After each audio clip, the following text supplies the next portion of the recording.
guys, what's up? It's me Jamila and welcome back to my YouTube channel, and this is the continuation of my hashtag the best of Ilocos Norte vlog. And for today, ang i-explore ko ay sa northern part of Ilocos Norte, wherein ang kasama dyan ay Kapurpurawan, and then yung Dragon Fruit Farm, or also known as Refmad Farm. And then after that, we're going to Pagudpud also, pero other part of Pagudpud yung i-explore namin kasi may mga parts ng Pagudpud na na-explore ko na and na-vlog ko na as well. So, I'm just waiting for my friends kasi dumating yung mga Manila friends ko. So, sila yung mga kasama ko for this vlog. I am already here at Kapurpurawan and I'm just waiting for my friends kasi mga galing pa sila sa Pagudpud. So, kami, Nina Daddy and Mommy, galing kami sa bahay, which is in San Nicolas. So, dito sa spot na to, ito yung registration area. So, kung tourist kayo, make sure na meron kayong QR code na kinukuha yung QR code na yon sa website ng Ilocos Norte. Tapos dyan yung ini-scan. And then, for residents naman, no need naman na guys. Basta contact tracing lang yung important for the residents and also for the tourists. Pero for the residents, easier lang yung transaction than the tourists. Pagdating nyo dito sa may tourist center ng Kapurpurawan, meron silang ibibigay na parang map. So, ang ganda.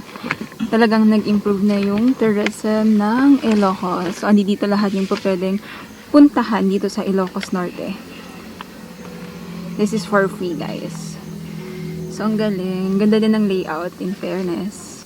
I don't know if you can see it, pero currently it's raining. So, sana tumigil na yung ulan pagdating ng mga friends ko, para mas masaya yung pag-explore namin dito. And hindi kasi masaya gumala-gala pagka umuulan. So, hustle.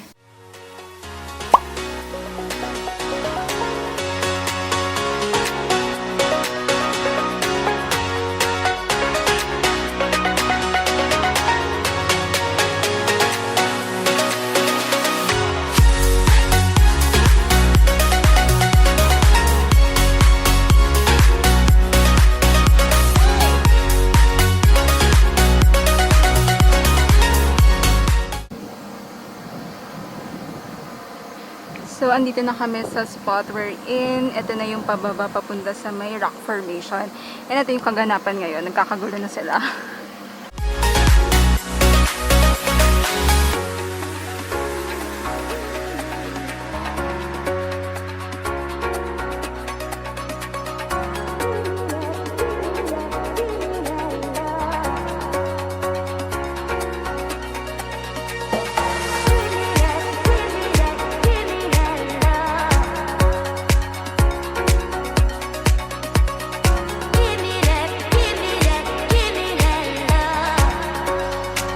Already here at the peak, and I forgot to tell you that the entrance fee here at Kapurpurawan is 30 pesos per person. So, not bad. Kung ganito naman yung view mo, diba?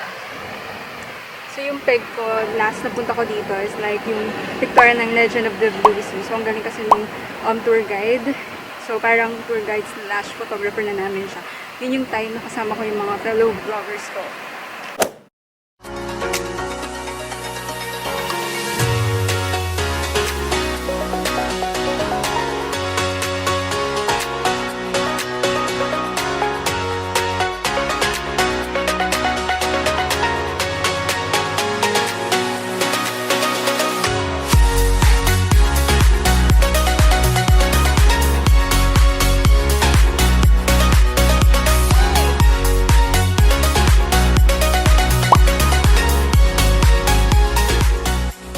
Subo mo na. All the things, all the processed products here are all out of dragon. Pati suka. Yeah, the vinegar is from the dragon fruit. The wine. Oh my god, ito yung favorite ko doon. Nick, I miss you. Kumadayo kami dati dito para sa ice cream.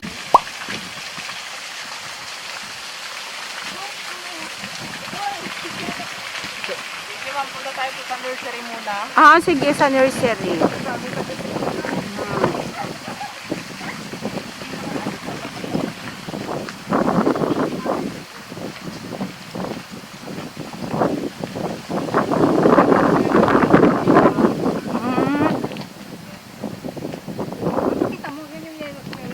Yellow variety. White variety siguro yan. White variety. Sino? Yan? Una na itang white. Ay, red. So, dapat pininturahan ng red yan.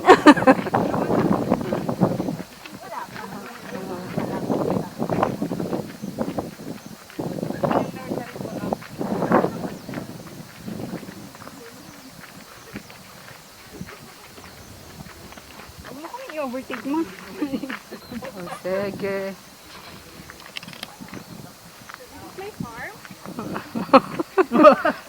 Nakahingi kami ng kahit 1 hectare kay Mother Rem.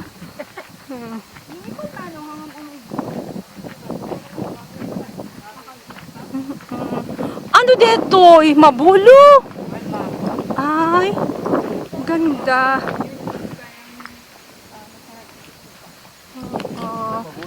Hindi pa hinog. Hampay, ayan, dumakkel pa. Sa? Agragrag. Ay, masarap yan para pickles. Ito yung mga sa nursery ma'am, ito po yung kinakat po natin dito sa sa may puno niya. Pag off-season yun po, nagkakat na po kami. Kasi, Ang dami. off-season kasi kapag nagkat ka ma'am, baka po yung makuha mo, mamumunga na siya. Kaya off-season kami nagkakat pang pantanim po. So, red. Red ma'am, tapos ito, Ho, hindi kayo nakikinig. White daw yan. ito yung white ma'am.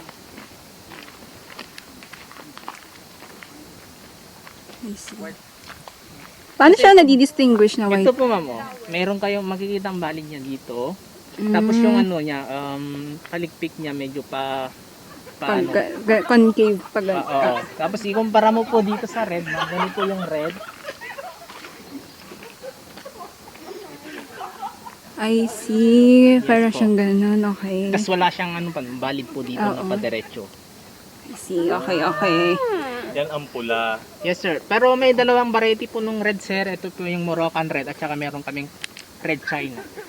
Uy, Tapos itong white naman Chinese po. tsaka Moroccan. Oh my God. Tapos itong yung black naman, itong white naman po sa amin sir. Ito yung Vietnam white.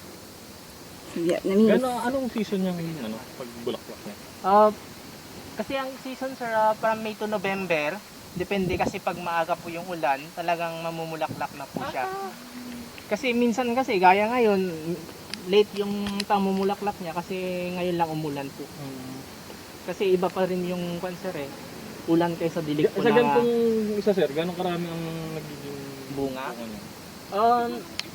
From kasi, from yung whole po na ma-harvest mo sa isang taon, sabihin mo na lang more or less 30 kilos per post.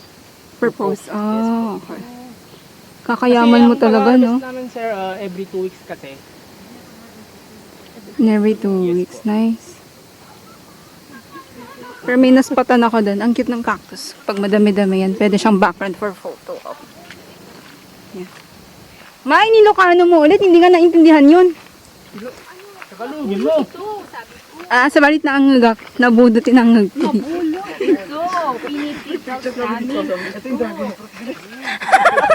Ayan no! Hindi. Ito daw yung dragon fruit. Siya na yun. So, hindi ito yung dragon fruit ha. Mali. Wrong information. Sino nagsabi noon? Pan ma'am. Ay, may fish pan daw. Ayan. Doon naman po nang gagaling yung pinampapatubig namin pag wala pang ulan. Meron kaming nahuli dati. Doon eh. Yun yung inulam namin.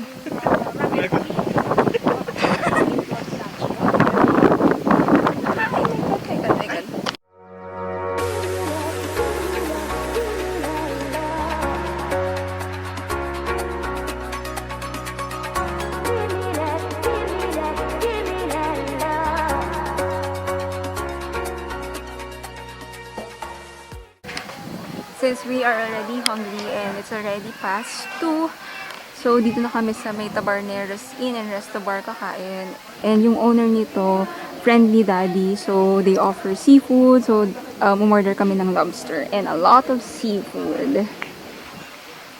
Actually, this is near Saud Beach, guys. So So the girls are ready to swim. Taba ako. Ako nga, ang flat ko talaga, girl. Oh my God. Ito si Mea, ano? Preferred, oh. Diba? Colorful nga. Bukas ito din ito eh. By the way, this is my outfit. So, medyo maliit yung top. And of course, parang hindi okay sa akin yung top because maliit na nga siya and then I have small boobs. So, parang mas halatang flat-chested ako. So anyway, may raos pa din naman. It's already 5 p.m. and it's still bright. And ito yung life na gusto ko eh. Kahit na pang ilang beses ko nang nakakapunta dito sa Pagudpud, lalo na dito sa Saud Beach and Hanas, hindi ako nauuman because look at the sand. So white. Tapos ito yung view mo. And mas okay siya ngayon because less tourist. So meaning to say, mas may enjoy mo yung place and parang mas may privacy ka. And of course, for me na mahilig na mag-take ng photos, it's very important na less yung crowd kasi mas maganda yung photos, of course. So probably later on, I'll join my friends para mag-swimming na. Game!